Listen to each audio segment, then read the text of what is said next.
আসসালামু আলাইকুম রহমতুল্লাহ। সম্মানিত ভিউয়ার্স, দেশ এবং প্রবাসী কাছে আর দূরে যে যেখানে আছেন সকলকে আন্তরিক সালাম ও মোবারকবাদ জানিয়ে শুরু করছে আজকের গুরুত্বপূর্ণ আয়োজন। গতকালকে সিরাত মাহফিল হয়ে গেছেন সোহরাওয়ার্দী উদ্যানে। আপনারা জানেন সোহরাওয়ার্দী উদ্যান পূর্বের নাম ছিলেন রেস কোর্স ময়দান। এই সোহরাওয়ার্দী উদ্যানকে কেন্দ্র করে বেশ কিছু মহলে আলোচনা, সমালোচনা এবং বিভিন্ন বিতর্কের জন্ম দিয়েছে। আজকে আপনাদের সামনে যে বিষয়টি আমি তুলে ধরতে যাচ্ছি সেটা খুবই গুরুত্বপূর্ণ একটি বিষয়। দল, মত, পথ এবং আকীদাগত যে সমস্যাগুলো ছিল তা থেকে বেরিয়ে এসে সমস্ত ওলামায়ে কেরাম এক প্ল্যাটফর্মে এসেছে এবং সেটা আনন্দঘন একটি রূপ নিয়েছেন। এবং এটা নিয়ে আবার একটি পথ আছে, একটি মত আছে, একটি বিষয় আছে।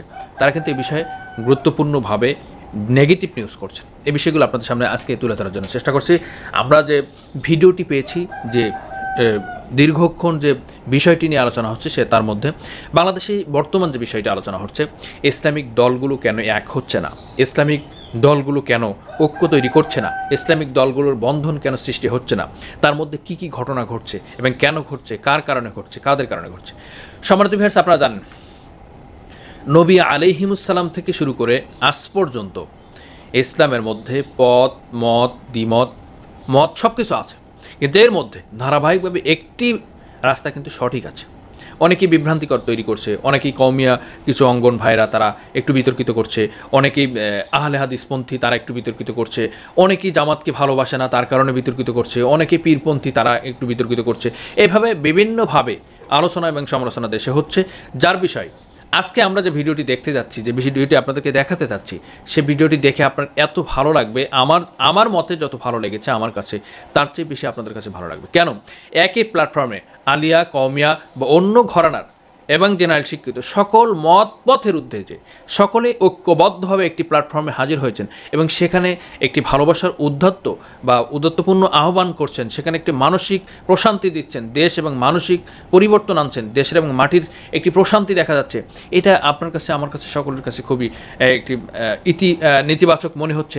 বা এইটাকে কেন্দ্র করে আমরা যেটা ভাবতেছি যে আগামী বাংলাদেশ হবে ইসলামের বাংলাদেশ, আগামী বাংলাদেশ হবে এই কোরআনের বাংলাদেশ, আগামী বাংলাদেশ হবে সকল আলেম ওলামার একটি বাংলাদেশ, যেখানে মদিনা সনদে দেশ চলবে, যার ধর্ম সে পালন করবে এবং সুশৃঙ্খলভাবে পালন করবে। দেশের অন্যতম বিষয়গুলো যেগুলো আমরা দেখেছি দেশ স্বাধীন হওয়ার পর থেকে মাত্র দুইটা দল, বিএনপি এবং আওয়ামী লীগ, কিন্তু এই দুইটা দলের মধ্যে যে পরিবর্তন, যে সিস্টেম, শিষ্টাচারিতা, সেটাকে ঊর্ধ্বে করে, সেটাকে ভণ্ডুল করে আবার নতুন করে যদি কোনো কিছু করা যায়, এদেশটার মানসিক, এদেশটার মাটির, এদেশের উন্নয়নের জন্য সব কিছু কাজ করবে। সুতরাং আমরা সরাসরি ভিডিওটি দেখে আপনাদের কাছে মন্তব্য করতে চাচ্ছি, যে আপনারা যে মন্তব্য করতে চাচ্ছেন সেটা আমাদের কমেন্ট বক্সে জানিয়ে দেবেন। সম্মানিত ভিউয়ার্স, আপনাদের কাছে বিশেষভাবে অনুরোধ করব আজকের ভিডিওটি দেখে মন্তব্য করুন আমাদের কমেন্ট সেকশনে।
খাবার